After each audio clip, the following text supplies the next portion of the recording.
That noun keeps coming up. And I just wanted us to briefly examine this before the Mass. Pharisees comes from the Hebrew or Aramaic parush or parushi, which means one who is separated or distanced from others. How were the Pharisees distanced from the others, the other Jews? Because they were very, very radical in their faith. They kept the laws, 613 laws that they kept. In fact, they considered themselves pure. Ritually, purity was theirs, and they were very religious. So Pharisees were not bad people. Come to think of it. But the Lord has given them a name, called them some strange names.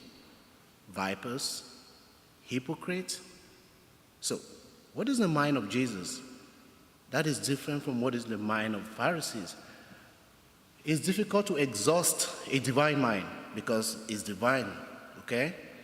But Ezekiel 34 really gives us a glimpse of what is in the mind of Jesus as compared to what is in the mind of Pharisees. In the mind of Pharisees, if you don't follow the rules, if you are not as religious as them, you are an outcast. You are relegated to the background. They treat you with contempt. But Jesus comes, and in Ezekiel 34, the way they explain, he is a good shepherd. He is seeking out the lost sheep.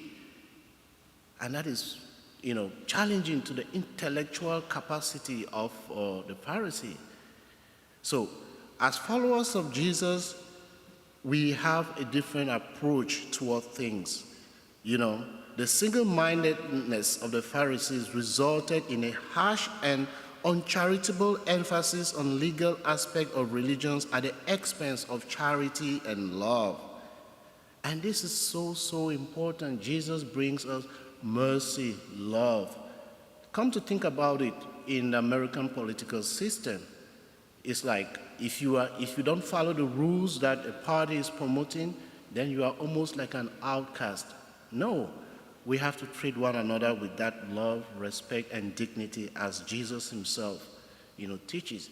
Because the psalmist tells us, Psalm 130, verse 3, if you, O Lord, could mark our guilt, Lord, who could survive? But with you is found forgiveness, and for this we revere you. That is the mind of Jesus, reaching out, coming, not just meeting us halfway, but really trying to smell like the sheep. That's what Pope Francis has been trying to promote. And I say this very blithely. From the bottom of my heart, I've seen that in our pastor, Father Clint. He is really doing his best to smell like the sheep, getting to the nooks and crannies of the parish and beyond, just to see how he can reach out to people. And that is a kind of leader, shepherd we want, and we want to be like that shepherd that is trying to smell like the sheep.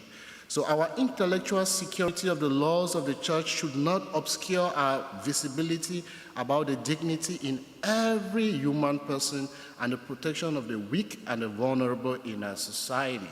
Jesus is inviting us through his kind of mindset to strive to be a community that is longing for a world that is predicated by love and mercy, not judgment and condemnation.